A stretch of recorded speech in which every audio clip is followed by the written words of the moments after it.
Bismillahirrahmanirrahim. Assalamualaikum warahmatullahi wabarakatuh. Alhamdulillahi thumma alhamdulillah.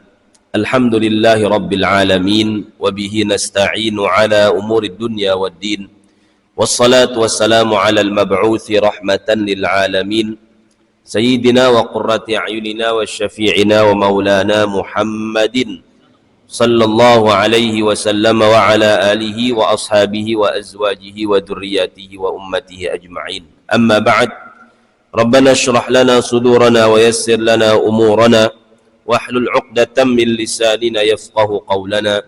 Allahumma iftah alaina futuhal 'arifina bihikmatik wanshur alaina rahmataka birahmatika ya arhamar rahimin. Allahumma faqihna fid din wa 'allimna at-ta'wil. Allahumma ij'al jam'ana hadha jam'an marhuma waj'al tafarruqana min ba'dihi tafarruqan ma'suman maimuna wala taj'al fina wala bainana wala ma'ana syaqiyyan wala mahruma. Wa sallallahu ala sayyidina Muhammadin wa ala alihi wa ila hadrati nabiyyina wa syafi'ina wa maulana Muhammadin sallallahu alaihi wasallam wa ali kullin wa sahbi kullin ajma'in. Al-Fatihah. A'udzu billahi minasy syaithanir rajim. Bismillahirrahmanirrahim. Alhamdulillahi rabbil alamin arrahmanir rahim maliki yaumiddin iyyaka na'budu wa iyyaka nasta'in ihdinas siratal mustaqim siratal ladzina an'amta 'alaihim ghairil maghdubi 'alaihim waladdallin. Amin. Fatihah selanjutnya buat kedua orang tua kita yang masih hidup maupun yang sudah wafat. Yang masih hidup mudah-mudahan dipanjangkan umurnya, disehatkan badannya. Yang sudah wafat Allah jadikan kuburnya taman-taman surga. Buat keluarga kita, istri kita, anak kita, buat orang-orang yang dekat dengan kita, yang kita cintai dan yang mencintai kita, seluruh umat Islam di seluruh dunia. Ala hadin niyya wa ala kulli niyatin salihah. Al-Fatihah. A'udzu billahi minasy syaithanir rajim. Bismillahirrahmanirrahim. Alhamdulillahi rabbil alamin arrahmanir rahim maliki yaumiddin iyyaka na'budu wa iyyaka nasta'in ihdinas siratal mustaqim siratal ladzina an'amta 'alaihim ghairil maghdubi 'alaihim waladdallin. Amin. Al-Fatihah yang ketiga buat seluruh hajat-hajat kita.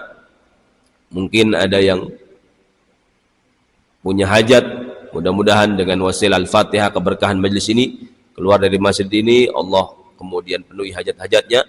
Yang sakit mudah-mudahan Allah sembuhkan penyakitnya, yang punya utang Allah lunasi utang-utangnya, yang punya masalah Allah selesaikan masalahnya. Semua yang hadir di sini Allah muliakan dunia dan akhirat, dirinya, keluarganya dan keturunannya. Al-Fatihah. A'udzu billahi minasy syaithanir rajim. Bismillahirrahmanirrahim. Alhamdulillahi rabbil alamin arrahmanir rahim maliki yaumiddin iyyaka na'budu wa iyyaka nasta'in ihdinas siratal mustaqim siratal ladzina an'amta 'alaihim ghairil maghdubi 'alaihim waladdallin. Amin. Baik, Bapak-bapak, saudara-saudari jamaah Majlis Masjid At-Taqwa yang dimuliakan oleh Allah Subhanahu wa taala. Alhamdulillah pagi hari ini kita diberi nikmat oleh Allah Subhanahu wa taala bisa duduk di majlis ilmu yang disebut oleh Rasulullah sallallahu alaihi wasallam sebagai taman-taman surga yang ada di bumi ini, ya. Alhamdulillah. Kita masih pembahasan tentang rukun-rukun sholat, ya. Kalau tidak salah terakhir rukun ke-6 yaitu ruku, betul ya? Terakhir pembahasan ruku kalau nggak salah, ya. Hari ini kita akan masuk ke rukun yang ke-7 yaitu rukun ke-5, ya. Berarti sekarang rukun yang ke-6 yaitu al-i'tidal, ya. Rukun yang ke-6 adalah al-i'tidal, ya. Saya kira mayoritas bapak-bapak sudah tahu, ya, walaupun tahunya mungkin ada yang sedikit ada yang banyak. Nggak apa-apa kita kemudian kembali murojaah, kembali kemudian mudzakarah, mengingat kembali tentang rukun al-i'tidal, ya. Apa itu al-i'tidal? Secara terminologi, al-i'tidal adalah an ya'uda ilal hay'ati allati kana 'alaiha qabla ruku'. Ya. Yaitu kembali kepada kondisi di mana saat sebelum dia ruku'. Maksudnya apa? Kalau sebelum dia ruku' dia berdiri, maka i'tidal adalah kembali kepada kondisi berdiri. Kalau kondisi dia sebelum ruku' adalah duduk, mungkin ada sholat yang duduk, maka kembali kepada posisi duduk. Atau sedang tidur dan lain sebagainya. Nah, jadi i'tidal adalah kembali kepada posisi ya kita dalam sholat sebelum kita ruku'. Jadi setelah ruku ya kembali lagi. Kalau kita tadinya berdiri ya kembali ke berdiri. Gitu ya. Kalau sebelumnya duduk ya duduk. Dan disebut i'tidal ketika kemudian kita berhenti ya melakukan jeda di antara ruku dengan sujud. Ya. Jadi kalau tidak ada jeda, tidak disebut i'tidal. Dia kembali tapi langsung sujud, nggak ada jedanya. Nah, itu nggak i'tidal namanya. Ya, gitu. Apa hukumnya? Hukum i'tidal apa? I'tidal termasuk rukun di antara rukun sholat. Dan kewajiban di antara kewajiban yang harus dilaksanakan ketika kita melakukan sholat. Dan sholatnya tidak sah kecuali kita melakukan i'tidal. Sebagaimana diriwayatkan daripada Siti Aisyah radhiyallahu taala anha ketika beliau mensifati, menjelaskan bagaimana sholatnya Nabi besar Muhammad sallallahu alaihi wasallam, beliau berkata, fakana idza rafa'a ra'sahu min ar-ruku'i lam yasjud hatta yastawiya qa'iman. Nabi ketika mengangkat kepalanya setelah melakukan ruku', ia tidak melakukan sujud sampai ia betul-betul berdiri tegak, yastawi qa'iman. Ya.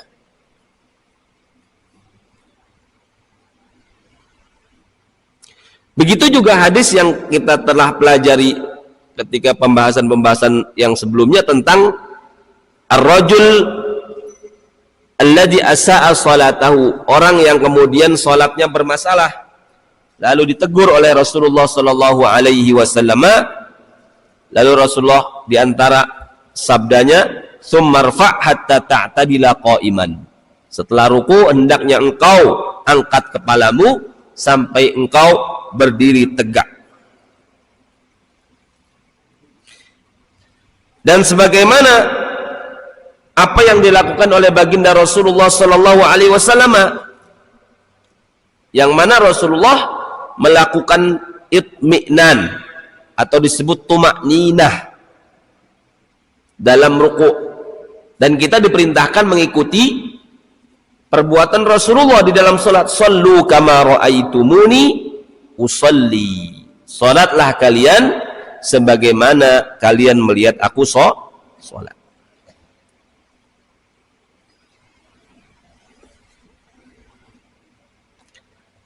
Seandainya ada orang yang mengangkat kepalanya untuk melakukan i'tidal,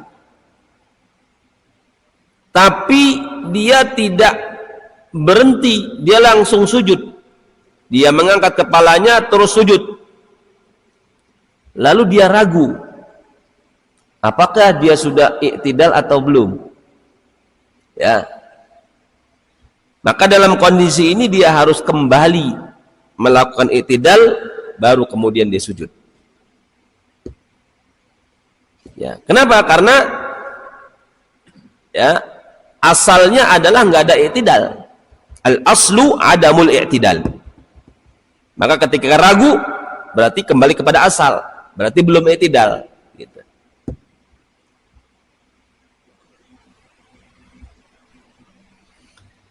Kalau dia ruku, ya, tiba-tiba ada semacam penyakit yang membuat dia tidak bisa berdiri, ya, mungkin kondisi-kondisi tertentu dia menyebabkan dia tiba-tiba nggak bisa berdiri. Maka dalam kondisi itu, ya, maka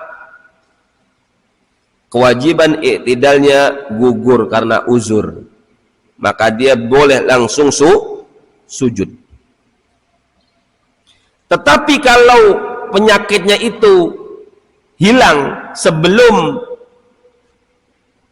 dahinya menyentuh lantai untuk melakukan sujud, maka dia harus balik lagi melakukan i'tidal, ya. Kecuali ketika dia sujud dahinya sudah menentukan lantai, nah, baru penyakitnya hilang. Nah, itu tidak perlu balik lagi karena sudah gugur i'tidalnya, sudah dianggap uzur, ya. Lalu apa saja syarat-syarat untuk kemudian i'tidal agar dia menjadi sah? Yang pertama, al-intisab, ya. Apa itu al-intisab?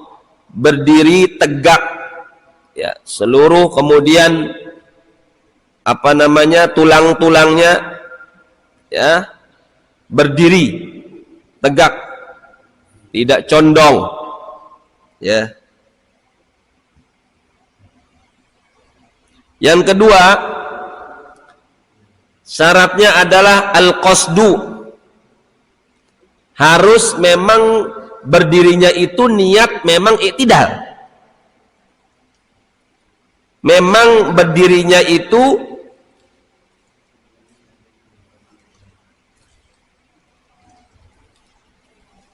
niatnya memang ibadah, bukan niat yang lain, ya. Kalau ada orang ruku lalu dia kaget, lagi ruku tiba-tiba dikagetin ada petasan misalkan, langsung berdiri dia, dia berdiri dari ruku, atau ditakutin ada ular misalkan, dia langsung berdiri begini, ya, maka tidak dianggap itu i'tidal karena dia berdirinya bukan karena niat ibadah, karena takut ular, ya. Jadi syarat kedua harus, ya, niat berdirinya itu memang dalam rangka ibadah, sholat, i'tidal, bukan karena yang lain. Nah, artinya apa? Kalau misalkan dia berdiri karena takut ular, maka harus ruku lagi baru i'tidal, balik lagi ke ruku baru i'tidal.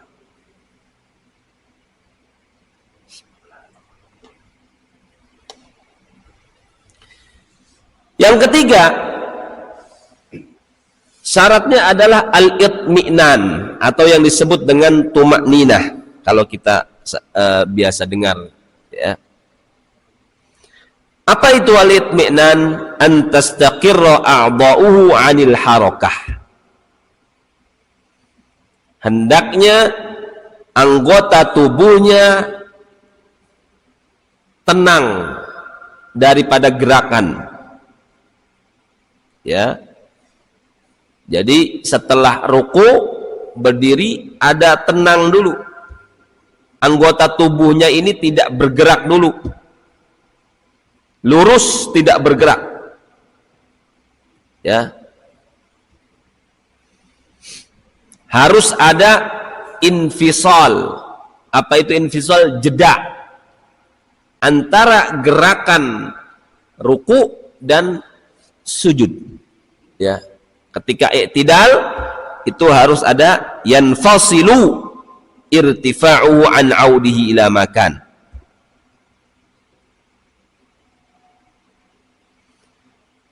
Itmi'nan itu atau tumakninah ini wajib di dalam ruku, di dalam i'tidal sebagaimana wajib di dalam ruku. Sebagaimana hadis-hadis yang kita pelajari. Salah satunya hadis tentang orang yang tadi sholatnya rusak, bermasalah, dibenarkan oleh baginda Rasulullah sallallahu alaihi wasallam, "Tsumma rfa' hatta ta'tadila qa'ima." Ya, silakan, boleh diminum dulu. Udah boleh ngantuk kayaknya. Bismillahirrahmanirrahim. Ya. Syarat yang keempat agar i'tidalnya itu sah, adamul italah. Tidak boleh lama-lama berdiri i'tidal itu. Disyaratkan tidak berlama-lama melakukan i'tidal setelah ruku. Ya, lama itu maksudnya lama banget. Nah, bagaimana ukurannya lama banget? Kalau melebihi bacaan Al-Fatihah. Kenapa? Karena i'tidal itu ruknun qasir, rukun yang pendek, maka tidak boleh dipanjangkan kecuali dalam kondisi qunut dan sholat tasbih. Ya, kalau sholat tasbih itu kan, ya, berapa tasbihnya? 10 ya. Ketika i'tidal baca 10 tasbih. Subhanallah walhamdulillah wala ilaha illallah wallahu akbar, subhanallah walhamdulillah wala ilaha illallah. Kan lama juga tuh. Itu boleh. Dalam kondisi. Tapi kalau kondisi-kondisi biasa, i'tidal itu nggak boleh lama. Dia rukun yang pendek. Berbeda dengan sujud atau yang lain. Ya.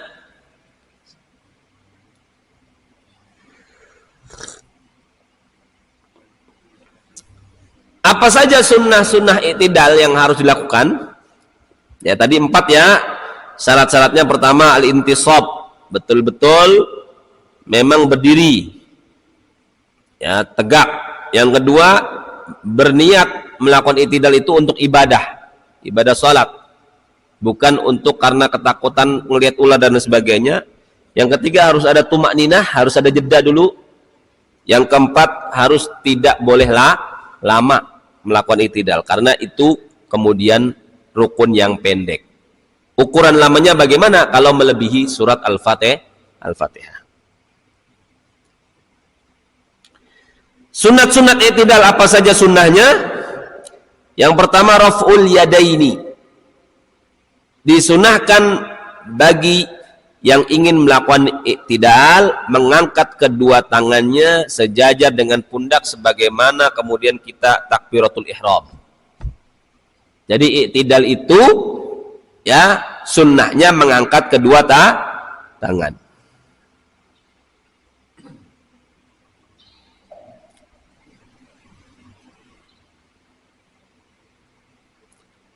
Upayakan mengangkat tangannya itu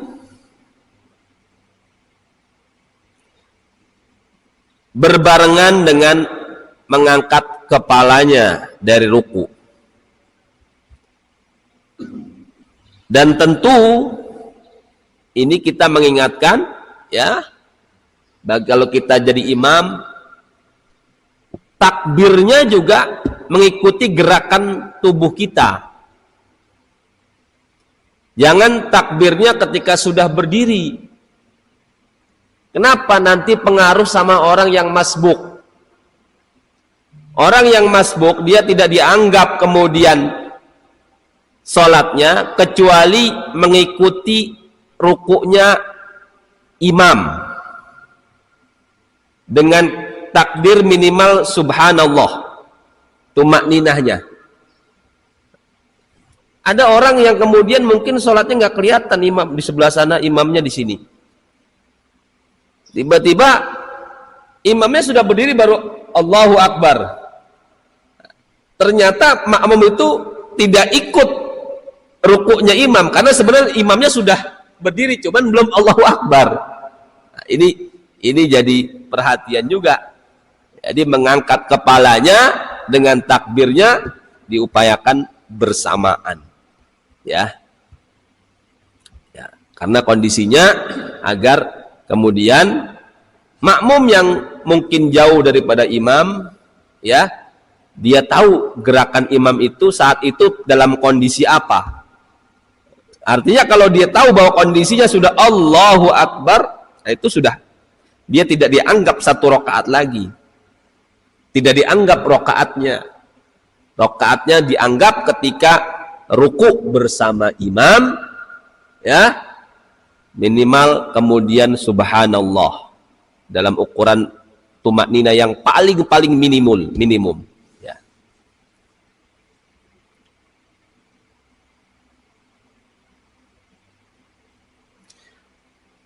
Jadi ketika melakukan i'tidal disunahkan mengangkat kedua tangan sebagaimana sabda Rasulullah sallallahu alaihi wasallam. Yang diriwayatkan daripada Ibnu Umar, kata Ibnu Umar, kana idza iftataha shalah rafa'a yadayhi hadwa mankibaihi. Wa idza kabbara liruku' wa idza rafa'a ra'sahu birruku'. Nabi itu mengangkat tangan kapan? Pertama ketika takbiratul ihram, yang kedua ketika ruku, yang kedua ketika bangun daripada ruku. Jadi turun ruku juga mengangkat tangan, ya, dan ketika apa? I'tidal juga mengangkat kedua tangan. Selanjutnya sunnah yang kedua adalah berdoa, ad-du'a. Yaitu ketika kemudian mengangkat kedua tangannya, maaf tadi bukan Allahu Akbar maksudnya, sami Allahu liman hamidah. Ya. Jadi ketika mengangkat kepalanya, mengangkat tangannya, mulai itu juga melakukan sami Allahu liman hamidah. Ya. Itu disunahkan membaca doa sami Allahu liman hamidah. Allah mendengar orang yang memujinya. Maksudnya apa? Allah menerima pujiannya dan Allah membalas dengan pahala bagi orang yang memujinya.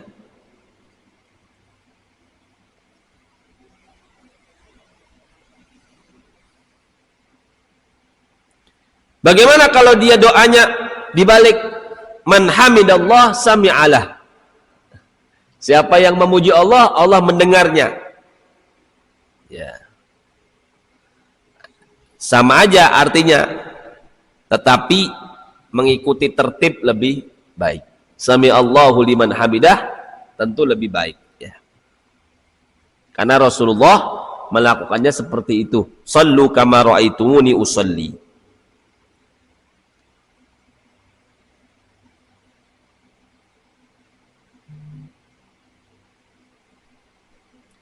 Disunahkan bagi imam melafadzkan sami Allahu liman hamidahnya dengan jahar, dengan apa? Dengan keras, dengan terang, ya, bukan dengan samar.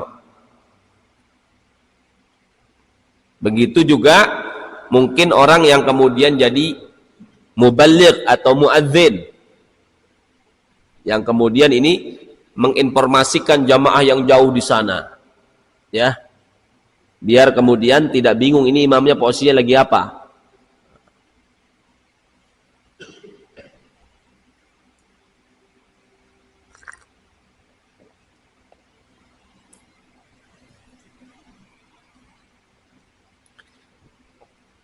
Tetapi ketika membaca Rabbana lakal hamd tidak disunahkan jahar, ya, karena itu termasuk zikir, ya,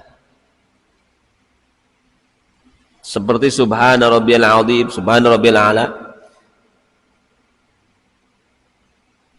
Jadi apa namanya, ketika sami Allahu liman hamidah dibaca dengan jahar, ya, tapi ketika Rabbana lakal hamd dibaca dengan sir, ya, samar.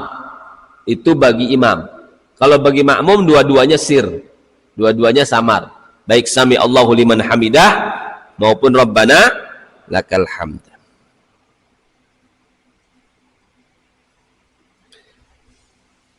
Kalau sudah tegak berdiri, disunahkan bagi imam, bagi makmum, bagi yang sholat sendiri, melafalkan dengan samar Rabbana lakal hamdu atau Rabbana walakal hamdu. Jadi boleh dua, boleh Rabbana lakal hamd atau Rabbana walakal hamd. Dua-duanya benar. Atau Allahumma Rabbana lakal hamd atau walakal hamd atau lakal hamdu Rabbana, boleh itu. Atau alhamdulillahirabbina. Rabbana lakal hamdu tentu lebih utama karena sesuai dengan sunnah daripada Rasulullah sallallahu alaihi wasallam. Meski pendapat Imam Syafi'i mengatakan yang kedua lebih baik, yaitu Rabbana walakal hamdu, karena menggabungkan dua hal. Rabbana artinya ya Allah Tuhan kami, ya, istajib lana, ya, penuhi doa-doa kami. Lakal hamd walakal hamd, ya, bagimu pujian atas hidayah yang kau berikan kepada kami. Jadi dua pujian. Rabbana sendiri, wa itu kan memisahkan berarti kan, wa itu dan, berarti ada dua. Rabbana walakal hamd, ya. Kalau Rabbana lakal hamd itu cuma satu doang kan, tapi Rabbana walakal hamd itu dua. Ya boleh dua-duanya, ya. Yang ini bagus, yang ini bagus, ya. Kalau yang lebih utama Rabbana lakal hamd. Meski menurut Imam Asy-Syafi'i yang lebih baik dua, Rabbana walakal hamd, ada wawunya. Ya.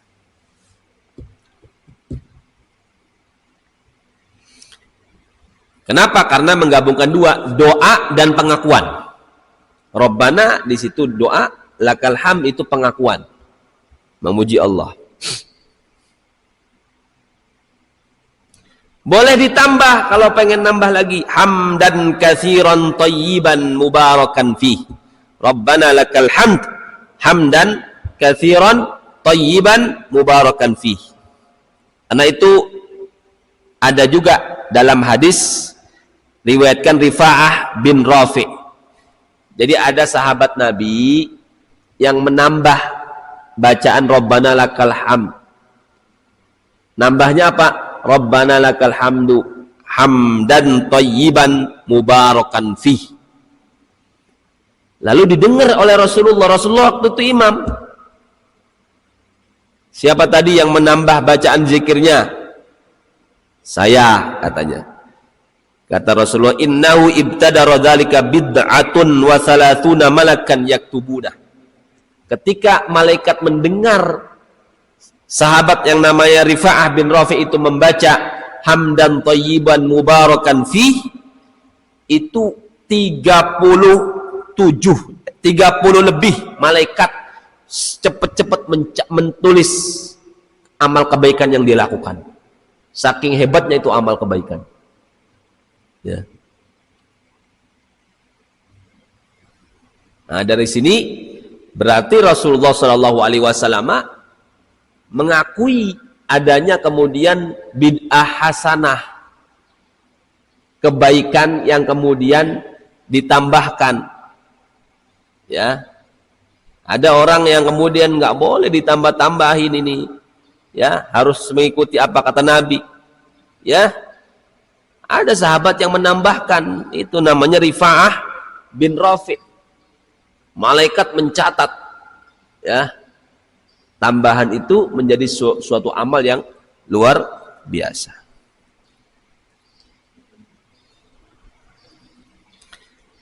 Boleh juga ditambah mil as-samawati wa mil ar-ardi wa mil ma syi'ta min syai'in ba'd. Ya, Rabbana lakal hamd hamdan katsiran thayyiban mubarakan fi mil'as samawati wa mil'al ard. Mil'a itu maksudnya sepenuh,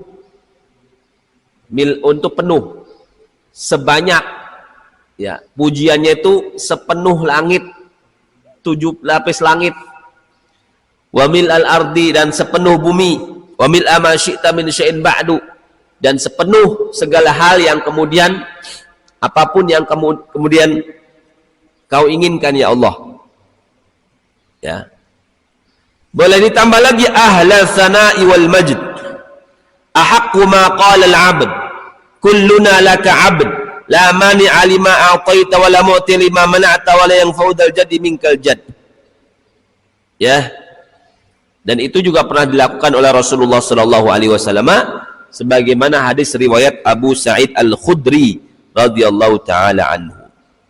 Baik.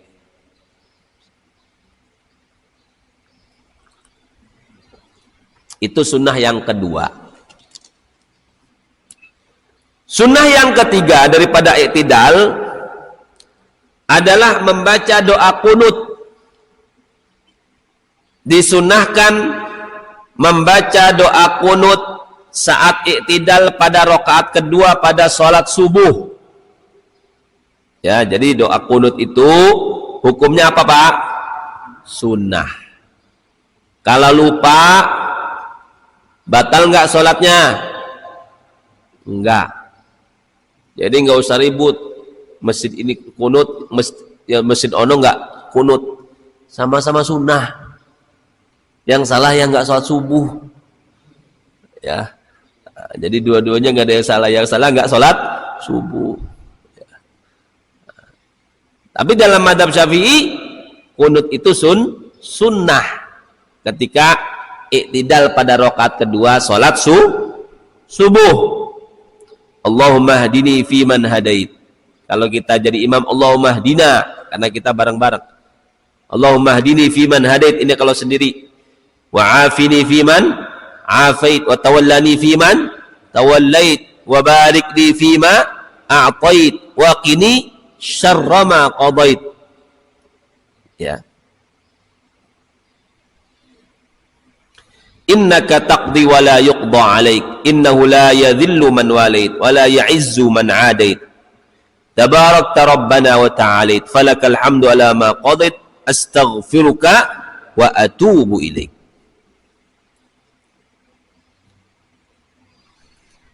Dari mana ini lafaz ini? Dari hadis riwayat daripada Abu Hurairah radhiyallahu taala anhu. Ya. Yang kemudian ditakhrij oleh Imam Al-Hakim. Ketika Rasulullah sholat subuh pada rakaat kedua, mengangkat kepalanya setelah ruku, i'tidal, dan membaca doa ini.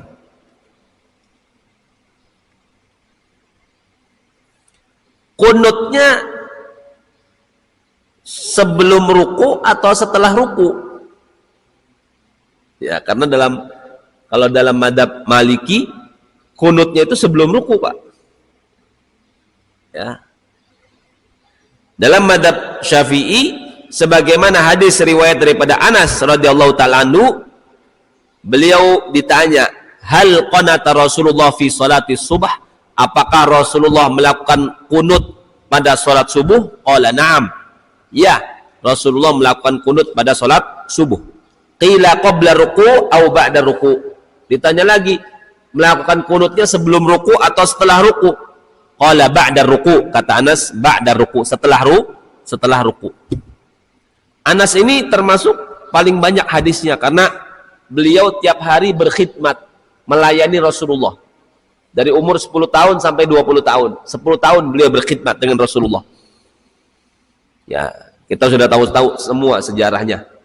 Ketika Rasulullah datang ke Madinah, yang lain pada bawain makanan kepada Rasulullah, ibunya Anas nggak punya apa-apa, cuma punya anak kecil. Saya punya anak doang nih. Nah, saya jadikan kecintaan saya kepadamu ya Rasulullah, anak saya perintahkan untuk berkhidmat untukmu selama 10 tahun.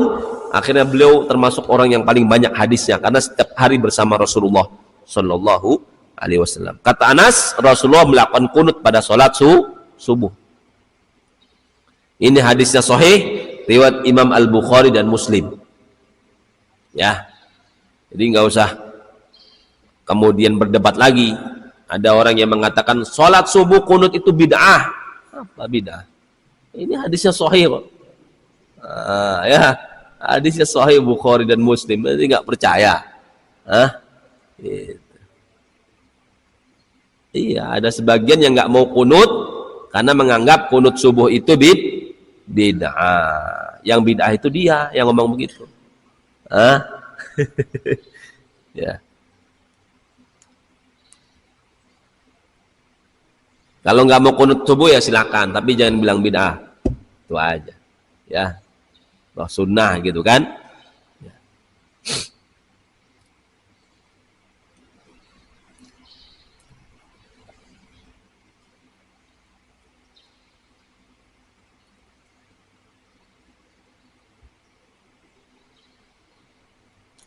Baik.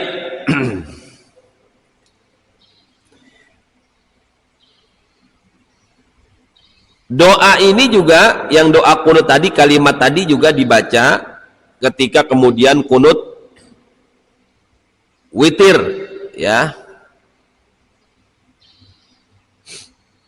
Yaitu kunut itu disunahkan dalam mazhab Syafi'i ketika sholat subuh, ya, rakaat terakhir witir pada pertengahan kedua di bulan Ramadan.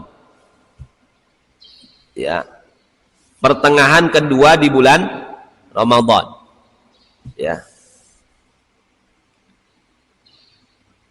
Witir pada rakaat terakhir witir pada paruh kedua di bulan Ramadan.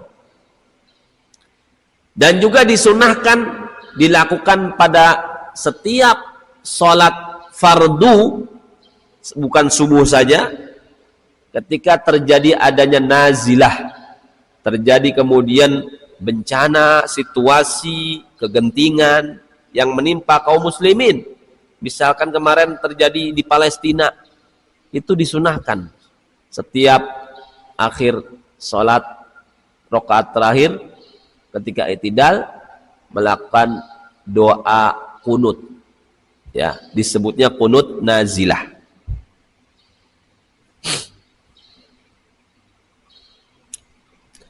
Ada riwayat kunut yang lebih panjang lagi. Ini riwayatnya daripada Umar bin Khattab radhiyallahu taala anhu.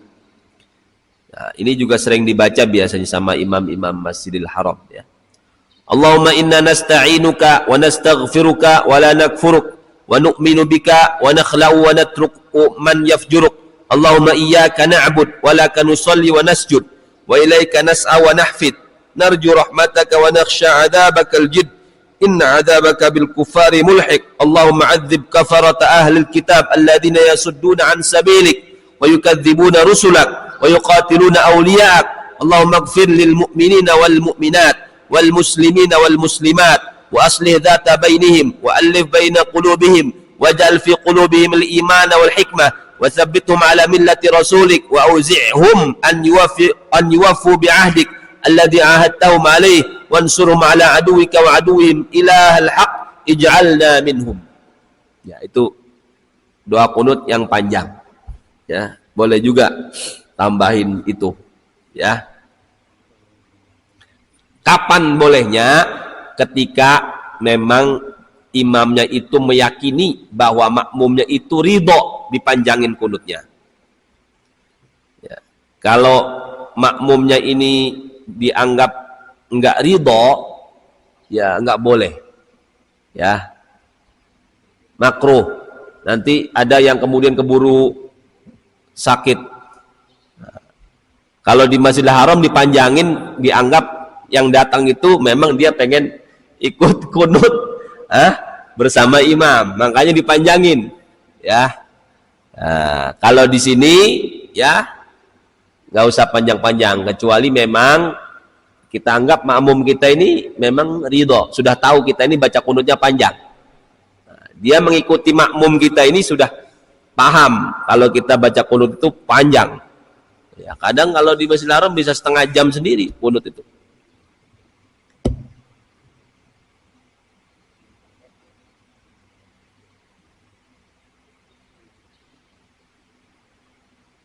Kalau memang semuanya ridha, maka disunahkan menggabungkan tadi kunutnya yang dibaca, yang diriwayatkan Rasulullah, juga yang dibaca oleh Umar bin Khattab. Bagi imam disunahkan kunutnya dengan lafaz jamak, dengan plural. Jadi kalau sendiri Allahumma hdini, kalau imam Allahumma hdina, karena kita bareng-bareng semuanya. Allahumma hdina fiman hadait. Ya, sebagaimana diriwayatkan oleh Imam Al-Baihaqi dalam satu riwayatnya. Ya, Allahumma hdina Rasulullah. Jadi kunut tadi disunahkan pada sholat subuh, rakaat akhir witir pada paruh kedua bulan Ramadan, yaitu pada paruh kedua bulan Ramadan. Terus di seluruh sholat 5 waktu ketika terjadinya wabak corona misalkan, ya, bencana umat Islam, ya. Sebagaimana diriwayatkan daripada Anas bin Malik radhiyallahu anhu, anna Nabiyya sallallahu alaihi wasallam qanata syahran yad'u ala qatil ashabil qurra bi'r ma'unah thumma tarakahu. Rasulullah melakukan kunut selama 1 bulan. Pagi, subuh, maghrib, isya, semuanya selama 1 bulan. Kenapa? Mendoakan para musuh-musuh Islam yang membunuh para penghafal Quran. Jadi 70 penghafal Quran sahabat waktu itu terbunuh, syahid pada peperangan Bi'r Ma'unah.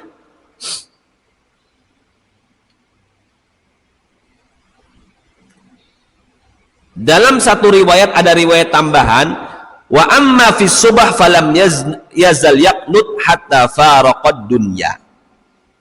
Adapun dalam kunut subuh, maka Rasulullah tidak berhenti, bukan 1 bulan saja, sebulan itu ketika terjadi nazilah. Sedangkan sholat subuh Rasulullah terus melakukan sholat subuh sampai beliau wafat. Ini yang menjadi dalil madhab Syafi'i yang mengatakan kunut subuh itu sunnah. Ya. Kata mereka kunut subuh itu tidak sunnah, karena itu hanya nazilah pada peperangan Bi'r Ma'unah saja. Ya. Nah, ternyata ada riwayat tambahan. Sedangkan sholat subuh, ya, Rasulullah tetap melakukan kunut, bukan hanya kejadian itu saja, sampai kemudian Rasulullah wafat terus melakukan kunut.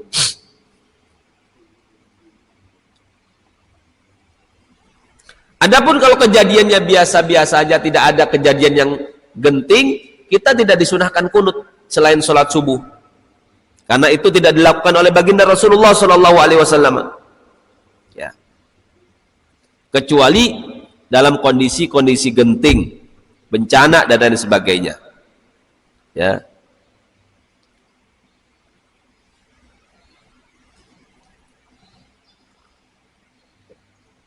Dan sholat subuh itu kan yang paling pendek, 2 rakaat.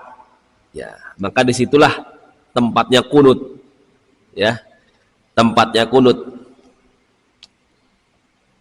Kalau ditambahin kunut ya enggak, ya pas, ya.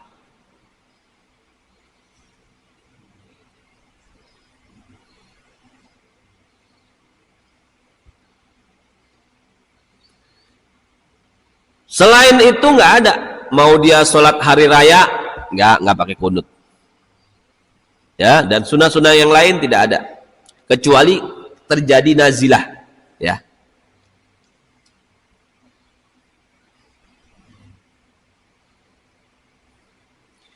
Kalau sholat duhur, kunutnya kan bacaannya sir tuh, duhur tuh, kunutnya keras atau sir juga? Sholat duhur, sholat asar, itu kan samar bacanya, ya. Kunutnya bagaimana? Apa jahar, apa sir? Kalau imam, ya, maka bacaannya jahar. Kalau dia imam, Allahumma hdina fi man hadait, ya. Tapi kalau dia sholat sendirian, maka bacanya sir, ya, sesuai dengan sholatnya. Ya.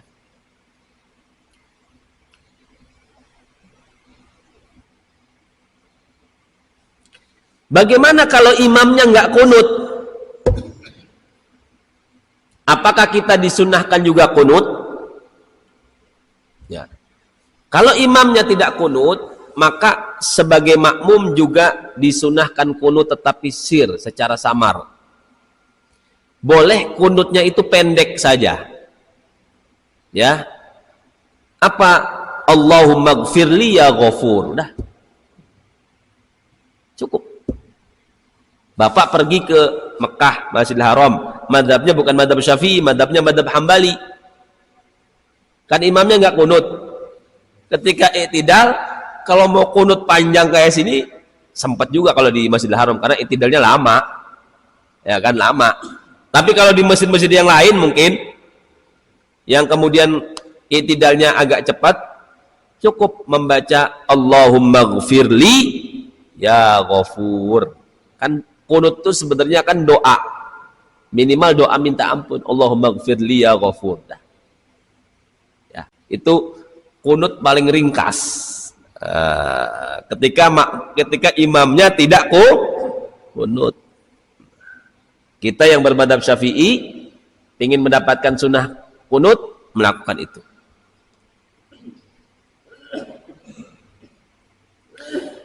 Disunahkan bersolawat kepada Rasulullah Sallallahu Alaihi Wasallam pada akhir kunut. Ya, pada akhir kunut disunahkan bersolawat kepada baginda Rasulullah Sallallahu Alaihi Wasallam. Tabarakta wa ta'alait wa sallallahu ala nabi wasallam. Ya, terserahlah. Sallallahu alaihi wasallam Muhammad bin Ashabi boleh. Yang penting bersolawat kepada Rasulullah. Dan itu dilakukan oleh baginda Rasulullah Sallallahu Alaihi Wasallam.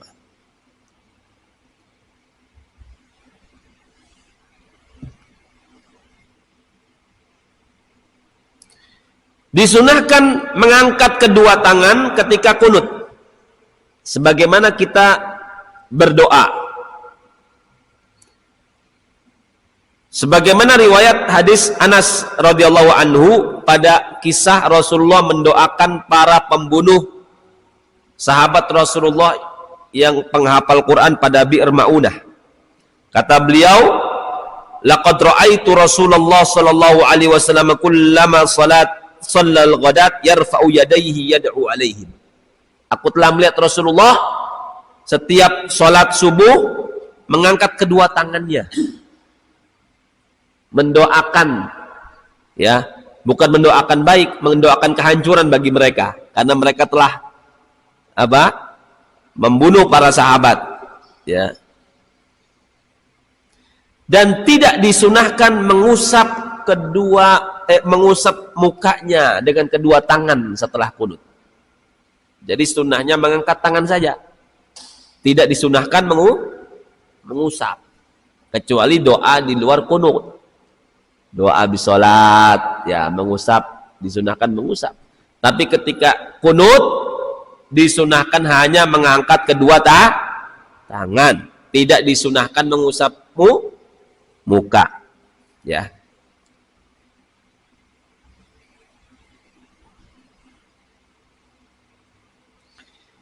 Al-Imam Al-Baihaqi menjelaskan hal ini. Kata beliau, Imam Baihaqi ini punya kitab namanya Sunan, ya, kitab hadis, ya, tebelnya seginilah, ya, kurang lebih. Itu dihimpun di situ hadis-hadis yang kemudian terkait dengan madhab Syafi'i. Kalau kita pembelajar Syafi'i harus tahu itu Sunan Al-Baihaqi. Ya. Kata beliau, lastu ahfadhu fi mashil wajhi huna an ahadin minas salafi syai'an wa in kana yurwa an ba'dihim fi du'a kharij as-salah. Saya tidak ingat ada satu riwayat dari para sahabat, daripada ulama salaf tentang mengusap muka, ya, ketika berdoa, ketika kunut. Meski ada riwayat daripada sebagian mereka,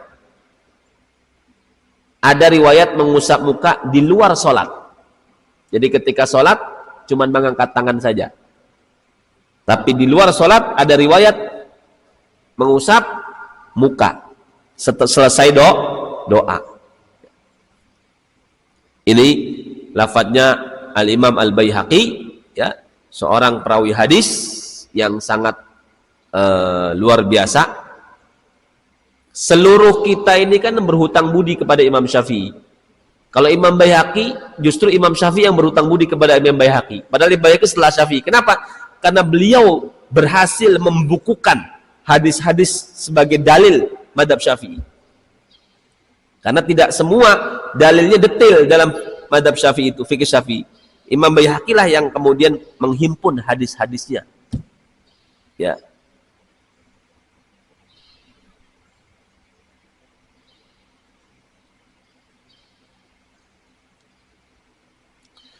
Al-Imam, seorang imam ketika kunut membacanya dengan jahar. Ya. Tentu jaharnya kunut berbeda dengan jaharnya ketika dia baca Al-Quran, Al-Fatihah. Ya, kalau Fatihah dia agak kencang, kalau kunut ya jahar tapi agak lebih slow dikit lah. Nah, ya. Dan imam dan makmum mengamini doanya imam pada 5 kalimat pada doa.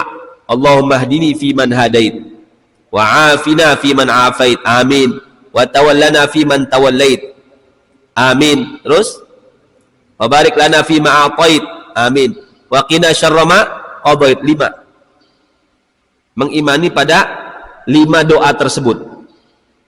Ya. Tetapi ketika setelahnya, ketika kemudian pengakuan, hendaknya membacanya, makmumnya membaca dengan sir, dengan makmum, dengan imam bersama-sama. Fa innaka taqdi wa la yuqda alaik. Itu dibacanya samar. Imam dengan karena itu bukan waktunya amin. Ya. Bukan waktunya doa, tapi itu waktunya pengakuan. Ya.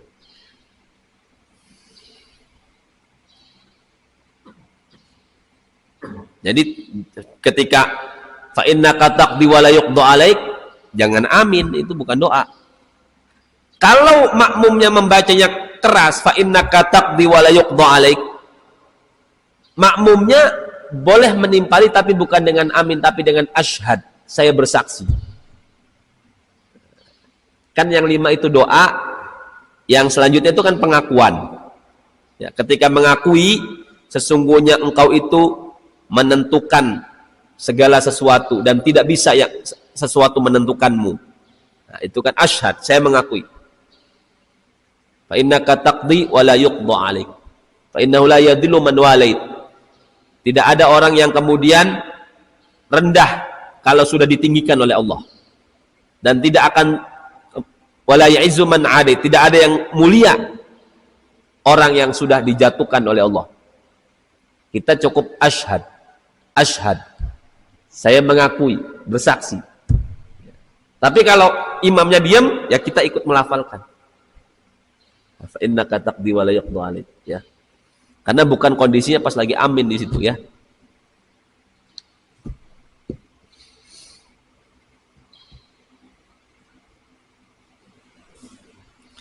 Bagaimana kalau makmumnya jauh, tidak mendengar kunutnya imam? Allahumma hdini fi man hadait, Allahumma hdina. Mungkin suaranya pelan, nggak ada mikrofon.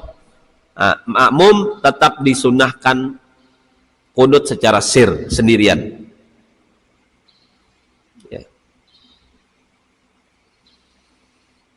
Adapun kalau kita sholat sendirian, maka disunahkan membaca dengan sir ketika kunut. Ya.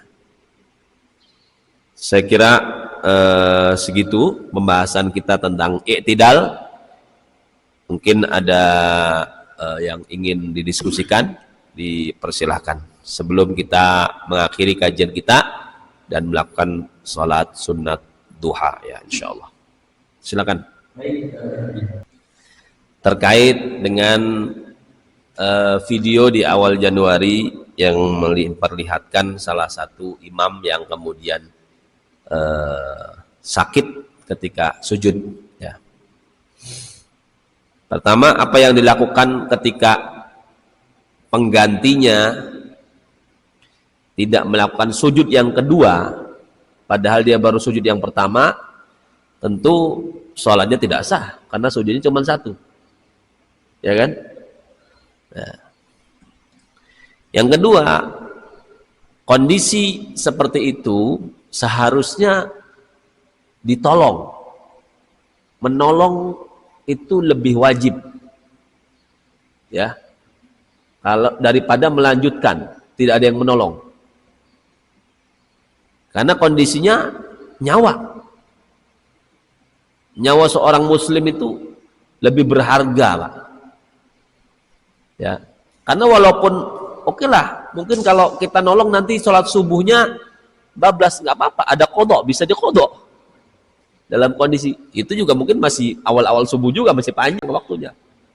Ya, jadi itu kondisi yang keliru. Kalau sampai tidak menolong.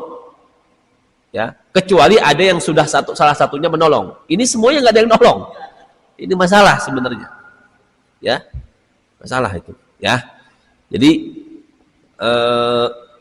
bahkan jangankan urusan kemudian sholat berjamaah, ya, urusan akidah saja, kalau kemudian itu urusannya nyawa, itu kita boleh kalau dipaksa, kalau kamu nggak mengakui, misalkan saya ini Tuhan, misalkan penguasa yang zalim, kemudian dia mengakuinya dengan lisan tapi hatinya tidak mengakui, itu aja boleh, karena biar dia tidak dibunuh. Ini hanya meninggalkan kewajiban kesunahan berjamaah saja. Ya, harusnya kondisi, ya mungkin kita maklumi, mungkin juga mereka juga belum paham juga. Tidak kemudian kita mencela mereka juga, ya mungkin ini menjadi pelajaran aja buat kita. Kalau memang ada kondisinya seperti itu, maka pahala yang terbaik adalah menolong keselamatan orang, ya. Ya. Dan urutan maqasidus syariah, ya, tujuan syariat ini diturunkan oleh Allah, yang pertama adalah, ya, hifdzun nafs, menjaga nyawa. Itu yang lebih utama, ya. Itu ya pertanyaan Pak Soeharto, ya. Yang kedua dari Pak Haji Huda, bagaimana kalau kita bergerak lebih daripada 3 gerakan, yang mana gerakan itu bagian daripada bagian sholat. Kita sudah pelajari, Pak, ya, pada pembahasan-pembahasan lalu, kalau gerakannya itu terkait dengan gerakan sholat, maka 3 gerakan lebih juga nggak apa-apa. Dalam posisi kita proses untuk melakukan gerakan sholat, karena mungkin kita susah, karena sudah tua, jadi harus megang apa dulu, ya kan? Itu dalam proses kita melakukan gerakan sholat, ya. Apalagi kalau cuma duduk itu kan juga disunahkan, namanya duduk istirahat, ya, sebelum kemudian kita berdiri kembali, ya.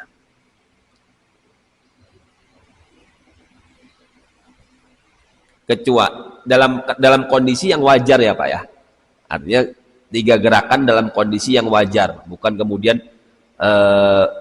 memang untuk melakukan yang wajib dia tidak bisa kecuali dengan gerakan itu, ya kan. Ada orang-orang yang kemudian memang berdirinya nggak bisa, harus bagaimana dulu kan, ya kan? Harus berusaha dalam melakukan, ya, kewajiban melakukan itu, ya. Jadi tidak batal sholat, Pak, ya. Yang kedua, kunut nazilah, apakah harus diumumkan oleh imam dulu atau tidak? Kalau diumumkan tentu lebih baik. Kalau tidak diumumkan juga tidak apa-apa, sah. Ya, toh makmum itu harus ngikutin imam. Ya, mungkin kasusnya sujud tilawah ya. Kalau sujud tilawah bagi yang jarang sujud tilawah gitu ya, ya bagusnya sih diumumin biar nggak bingung makmumnya. Walaupun kalau di beberapa masjid ya rata-rata di Cibeber ini kalau sholat subuh Jumat itu ya sudah baca sajdah. Di sini juga ya, udah termasuk ya. Oh ya, alhamdulillah. Berarti sudah biasa, nggak perlu diumumin. Ada kalau di beberapa masjid itu karena nggak biasa, ya harus diumumin, kan biar jamaahnya nggak bingung. Saya pernah mimpin sholat subuh Jumat di salah satu masjid di Tangerang, di pesantren. Ada jamaah tamu datang, habis sholat subuh datang ke saya, Ustaz, di sini kok sholat subuhnya 3 rakaat ya? karena dia langsung sujud. Loh kok udah langsung sujud kan? Bingung, kebangun lagi gitu. Karena dia nggak pernah sujud tilawah ya. Jadi tidak harus diumumkan, Pak. Tapi kalau kondisinya kira-kira nanti mengacaukan ya, kondisi makmumnya jadi tidak bingung makmumnya, ya diumumkan ya. Tapi kalau sudah biasa dan dia sudah tahu, ya nggak perlu diumumkan ya. Dan tidak harus juga diumumkan. Kalaupun tidak tahu juga nggak apa-apa. Makmum itu harus ngikutin imam juga gitu.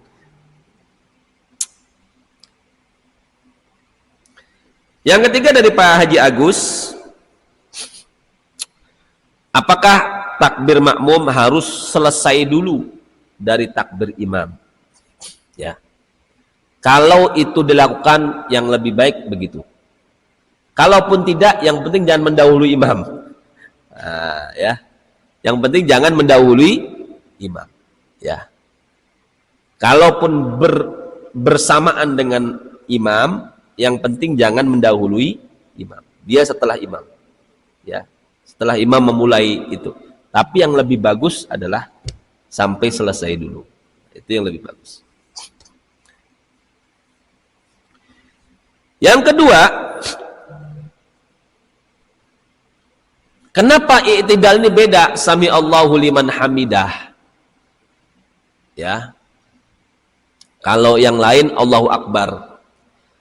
Jawaban pertama, karena yang itu dilakukan Rasulullah SAW. Dan kita mengikuti apa yang dilakukan Rasulullah SAW. Rasulullah begitu, ya begitu. Ya, tentu mungkin yang ingin ditanyain Pak Agus, kenapa gitu, apa hikmahnya gitu, apa rahasianya gitu ya Pak ya. Nah, kita paling hanya bisa menerka-nerka saja Pak rahasianya, sebab tidak diberitahukan oleh Rasul langsung kenapa ini beda ya. Ya.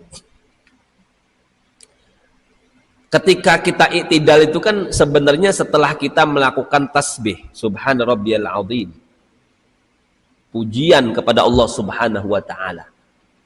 Nanti ketika sujud juga subhana rabbiyal a'la.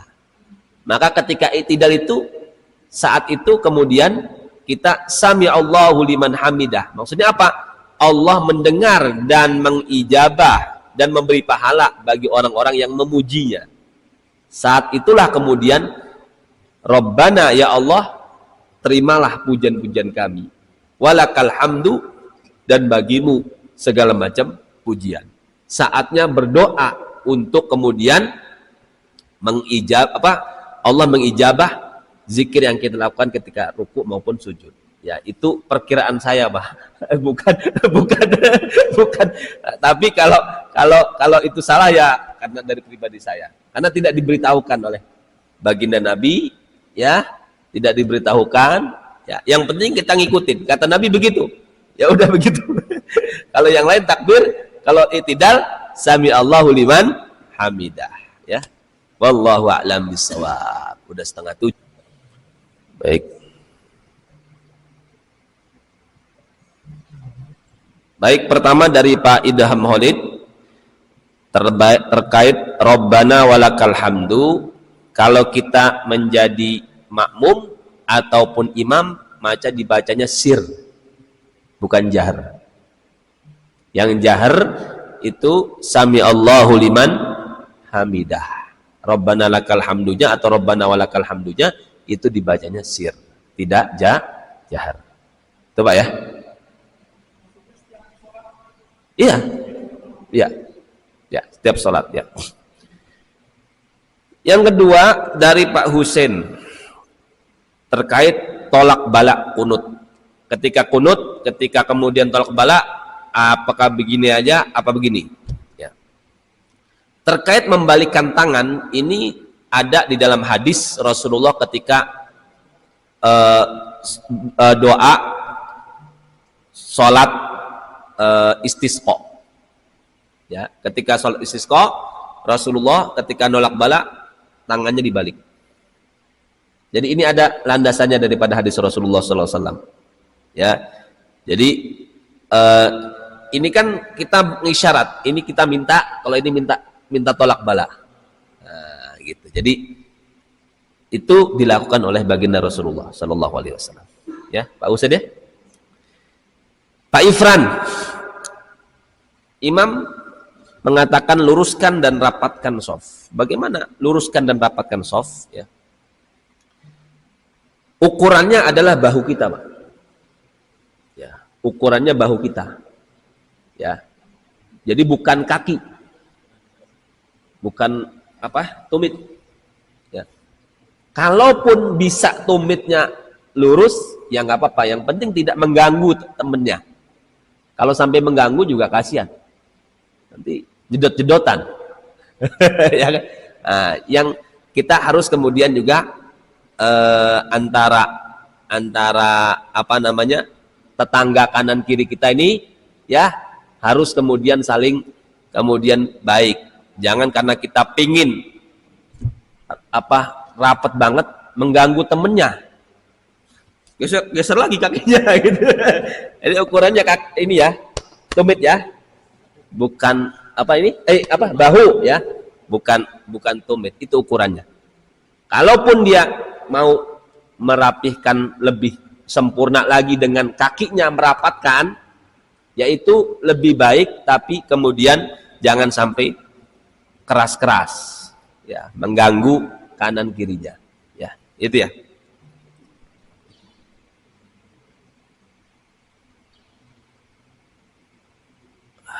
Yang kedua,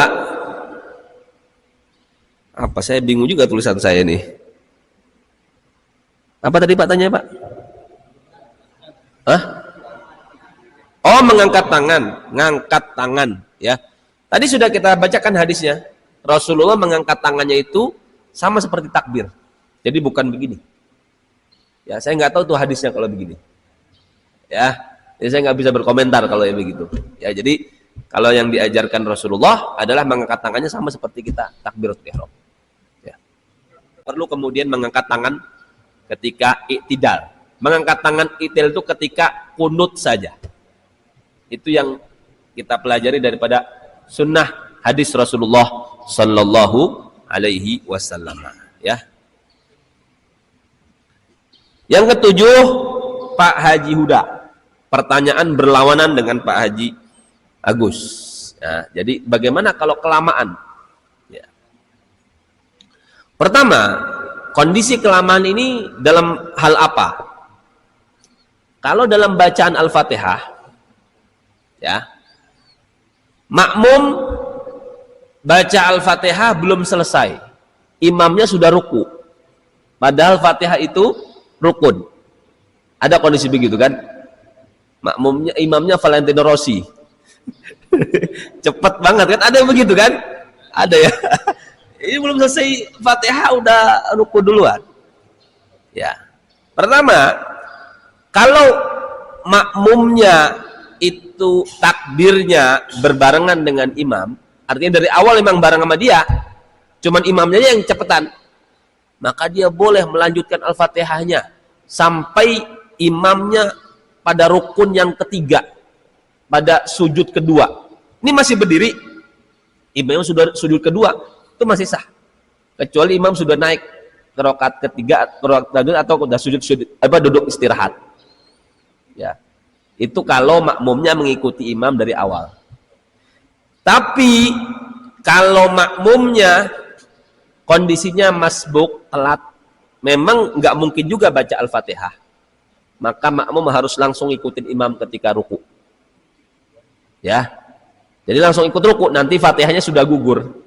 Nggak perlu, nggak boleh bahkan kita membaca Al-Fatihah sampai kita ketinggalan rukun, kecuali maksimal sampai i'tidal. Kalau sudah sujud, kita sudah tidak sah sholat berjamaahnya. Ya. Begitu juga dengan yang lain mungkin ya, sujud dan lain sebagainya. Kalau sujud ini kan bukan sesuatu yang rukun. Ya. Yang penting kita itu imamnya belum pindah ke rukun berikutnya, Pak. Jadi masih boleh kita berlamaan, agak lama dikit, ya, jangan terlalu lama juga, ya kan? Nah, yang penting dia belum pindah ke rukun berikutnya, boleh, ya. Jadi ukurannya makmum imamnya belum pindah ke rukun berikutnya. Kalau selain Al-Fatihah, kalau Al-Fatihah itu dispensasinya panjang, boleh. Kenapa? Karena Al-Fatihah itu rukun. Ya, dalam kondisi-kondisi tertentu memang ada orang yang baca Al-Fatihahnya emang nggak bisa cepet, imamnya cepetnya luar biasa. Nah, itu boleh walaupun sampai 3 rukun, ya 3 rukun yang panjang. I'tidal tidak termasuk karena itu rukun pendek. Itu Pak Uda ya, makasih.